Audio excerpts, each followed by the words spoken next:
She looked over at her brother Silver, who, as his name suggests, had silver and white fur with a big bushy tail and white paws. Toto, on the other hand, was a big ball of black, gray, and brown fur, especially with her winter coat on. She had a ruff around her neck, which made her look like a cat that wouldn't be out of place in Elizabethan England, as opposed to where she was really from, a place called Puglia, in the heel of Italy. She and Silver were stray cats, and they had arrived in London only 3 weeks ago after they were rescued by two kind humans, whom they now called Mum and Dad, or as Toto would say, Mama and Papa, the ones who currently lay snoring in their bed. Silver, whispered Toto. Silver, did you hear that? I think it came from outside the bins. Our bins. I didn't hear a thing, said Silver, yawning and stretching. Yes, you did, you liar. That's why you're awake. Look, this is our house now. That means it's our turf. We have to go and investigate. Okay, well, maybe I did hear something, but it could be foxes. Have you seen the size of them? They're not like the countryside ones we're used to. These guys are mean, terrifying. Let's just stay here and wait for it to die down. You're scared, said Toto. Well, no, it's just that it is a very cold night. Plus, the cat flap is such a pain to open and... Oh, yes, all right, I admit it. I'm a bit scared. Look, Toto, we've been in this country all 3 weeks. We're just trying to fit in. It's cold, we're warm-blooded and Italian, and now I've been woken up by who knows what downstairs, and you're asking me to go to investigate? Why don't you go? Silver, that could be a little tricky. I'm blind, remember? Said Toto. Toto had a point. She was as blind as a bat and had been since birth. Actually, that's not totally true. Firstly, she'd already met the neighborhood bat, Eric, and whilst she didn't get a chance to have a chat, something about insects to catch, no time to stop, he certainly didn't seem blind. And secondly, well, she could see something. Up very close, her eyesight was just about okay. But from further away, all she could see were light and dark shapes. She could recognize outlines of things like Mama and Papa, cats like her brother, birds outside. They looked tasty, and really anything that moved. But she always liked to have Silver by her side. Yes, he was a pain at times, teasing her, but like most big brothers, he was fiercely loyal and loved his sister very much. Not that he would ever say that in public. Yes, sis, replied Silver, I know you're blind, but you're also a ninja, remember? Well, now there he had a point. Toto was in fact one of the most skilled ninja cats on Earth, a member of a select elite club of cat ninjas with skills she'd learned as a kitten from her master in Italy, an old ship's cat called Ventura, who had in turn learnt from his master in Japan, who in turn could trace his ninja skills back hundreds of years. In other words, yes, Silver had a point. Toto could look after herself. Fine, said Toto, let's go down together. You for your eyes, and charm, Silver added. Yes, and charm, said Toto, rolling her eyes, and me for your deadly ninja skills, Silver finished. Deal, said Toto. Deal, said Silver.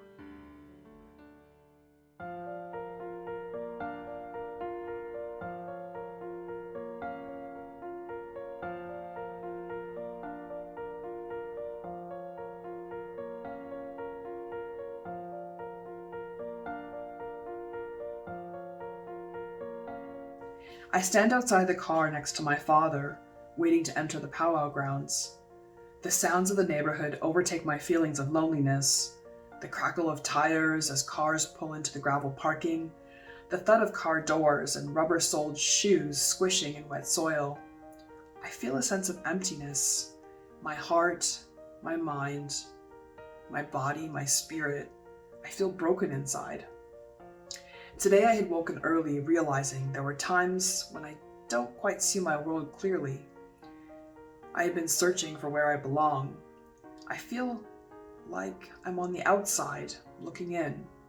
Whoever I'm with, I don't feel like I fit in. It's been a long, slow struggle for a lot of people like me. I was born in the city, however, I spent my life growing up on Nipissing First Nation, a reserve located along the shorelines of Lake Nipissing in Northern Ontario, Canada. It's a place where my relations have called home for thousands of years. My father never talked much about the culture, though he'd take me for long walks through the bush, telling me stories and capturing brilliant images with his camera. Many years back, the country had passed laws that sought to control First Nations peoples in Canada. It tore my dad's family apart, especially as the laws restricted their movements and their practices. It wasn't their choice. We lost our culture, we lost our traditions, we lost our language. Nowadays, the annual traditional powwow is held in early fall. With other efforts to reclaim the culture, the powwow events help to foster pride among the people and enrich and ensure the survival of our customs and traditions. On this day, my dad and I rush to the top of the bleachers, although it's already crammed, and people are squeezed tightly together. I sit next to a grandmother who's familiar with my family's life stories. She's one of the few remaining keepers of cultural knowledge, history, and our traditions. She's also a successful businesswoman. There aren't many people left like her. There's something in her words that always speak truth to me. The drummers and singers take their seats around Grandfather Drum. They begin to beat out the grand entry song with long drum sticks. The drum grows louder as the rhythm speeds up. The vibration travels through my body and deep into my heart, awakening me. Can you hear the sound of the drum beat? Welcome home, dear, the grandmother whispers to me. Our community does these things so the next generation can have access to them. I smile warmly, resting my chin in my hands, staring out across the open grass field, waiting for the dancers to come out. Everyone stands for the elders, veterans, and head dancers and other dignitaries. The Eagle staff and flag carriers lead the grand entry, then a parade of dancers is guided into the round area. I lean forward and squint, trying to bring everything at a distance into focus. My dad waves his hands around, signaling for me to get my glasses out. I shrug my shoulders. I feel shy of wearing them in public.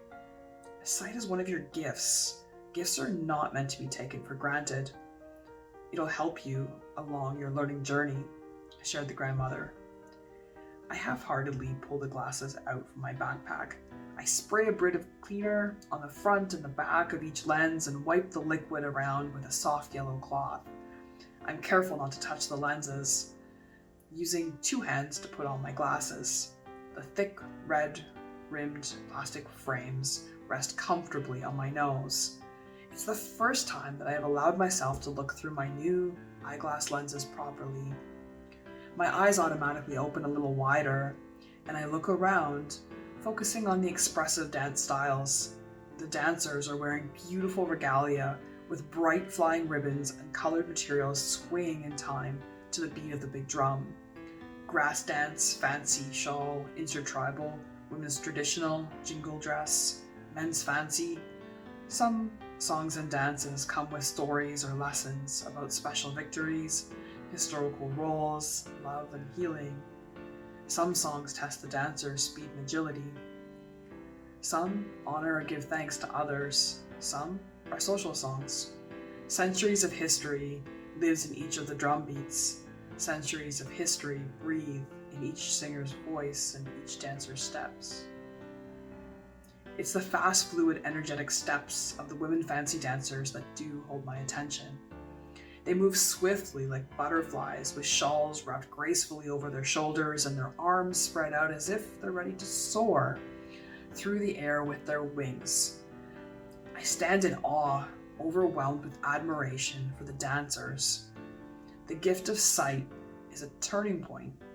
I'm experiencing my culture in a way that I had not dreamed of. As time rolls on that day, I realize that I'm creating a series of my own images that will last forever in my memory, and can be used to bring stories to others, opening their eyes too. I live in a beautiful world, surrounded by family, history, and tradition. We are a resilient people. We are still here. I am still here. Look around you.